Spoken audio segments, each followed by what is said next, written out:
ішкі дауыс және интуиция, оны қалай тыңдауға болады? Әр адам өмірінде өз таңдауларын жасауға және шешім қабылдауға кездеседі. Бұл таңдау көбінесе сыртқы жағдайлар мен адамдардың пікірлерінен ғана емес, ішкі сезімдеріміз бен интуициямыздан да әсер алады.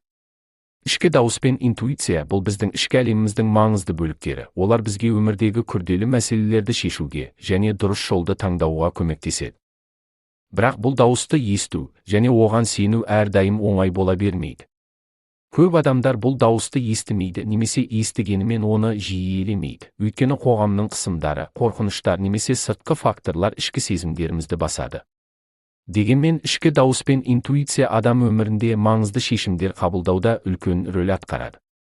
Бұл сезімдер адамды дұрыс бағытқа жетелеп, өмірде терең мағына табуға көмектеседі. Ішкі дауыс дегеніміз, бұл адамның өз ішінен шығатын, өмірдің белгілі бір жағдайларына қатысты бағыт-бағдар беретін сезімі немесе ойы. Ол жиі жүрегіңнің үні, ішкі сезімің немесе құлағыңдағы дыбыс деп сипатталады. Бұл дауысты есту өте қиын болуы мүмкін, себебі сыртқы әлемдегі шу мен басқа да стресстік факторлар оны тыңдауға кедергі келтіреді.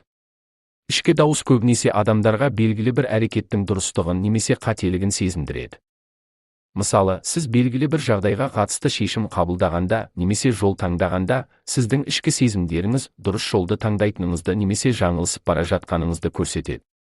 Бұл дауысты есту, бұл жеке тәжірибе мен сезімдердің нәтижесі, бірақ ол бізді шынайы мақсаттарымызға және ішкі құндылықтарымызға бағыттауға көмектеседі. Интуиция да дәл осы ішкі дауысқа ұқсас.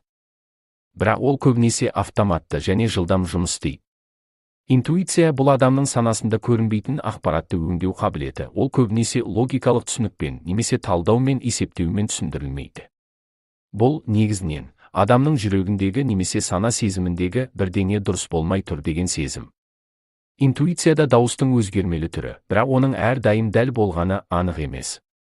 Ол көбінесе адамға табиғи жолмен келеді. Мысалы, күтпеген жерден дұрыс шешім қабылдау немесе жағдайдың дұрыс екенін сезіну.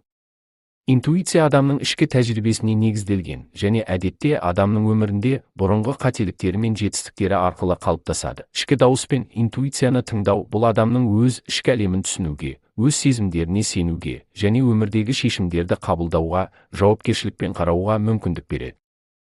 Бірақ бұл дауысты есту үшін бірнеше қадамды орындау керек. Біріншіден, ішкі дауысымызды есту үшін біз өзіміздің эмоцияларымызға, сезімдерімізге және ойларымызға бейім болуымыз керек. Әдетте біз сыртқы әлемге тым көп көңіл бөліп, өзіміздің ішкі әлемімізге назар аудармаймыз. Біз тек нәтижелер мен сыртқы факторларға назар аударамыз, бірақ шынайы шешімдер бізді ішкі сезімдеріміз арқылы бағыттайды. Сондықтан ең алдымен ішкі сезімдерімізді тыңдау қажет. Бұл үшін тыныштық пен сабыр сақтау маңызды, себебі тек тыныш күйде біз өз ішкі дауысымызды ести аламыз. Екіншіден, интуиция мен ішкі дауысты тыңдаудың тағы бір маңызды жолы бұл өзіңе уақыт бөлу. Күнделікті өмірдің қарбаласымен және сыртқы дауыстармен толып жатқанда, ішкі сезімдерді есту өте қиын болады.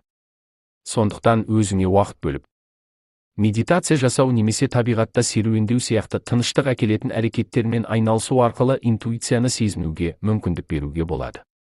Медитация мен тыныс алу жаттығулары ішкі дүниеге үңілуге және өз эмоцияларыңды түсінуге мүмкіндік береді. Мұндай жаттығулар адамның сана сезімін тыныштандырып, тереңірек ойлануға жағдай жасайды. Осылайша ішкі дауысты есту жеңілдейді. Үшіншіден, ішкі дауыс пен интуицияны тыңдаудың тағы бір жолы бұл сеніммен қабылдау. Ішкі сезімдерімізге сеніп, олардың біздің дұрыс таңдау жасауымызға көмектесетініне сену керек. Әрбір адам интуитивті түрде дұрыс шешімдер қабылдай алады, бірақ көп жағдайда біз қорқыныш пен күдікке жол беріп, ішкі дауысымызды елемейміз. Егер біз ішкі дауысымызды сеніммен тыңдайтын болсақ, ол бізге өмірдің әртүрлі жағдайында жол көрсетіп, дұрыс таңдау жасауға көмектеседі. Интуиция мен ішкі дауыс бұл біздің ішкі ақылымыздың нұсқаулығы. Бұл біздің өміріміздің әртүрлі салаларында дұрыс шешімдер қабылдауымызға көмектеседі. Төртіншіден, ішкі дауыс пен интуицияға сену тек сыртқы әлеммен емес, өзімізбен де қарым-қатынас орнатуды талап етеді. Біз өзімізді тыңдап, өзімізге сұрақтар қою арқылы өз ішкі дауысымызды ести аламыз. Бұл процесс өзімізді тереңірек түсіну мен өз қалауларымызды ашу жолында маңызды қадам.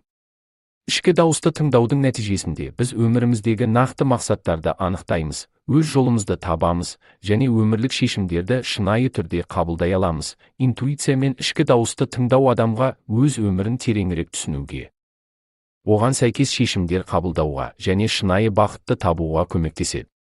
Ішкі дауысты естігенде адам өзіне сенімді бола алады, өмірде дұрыс бағытқа бағытталады.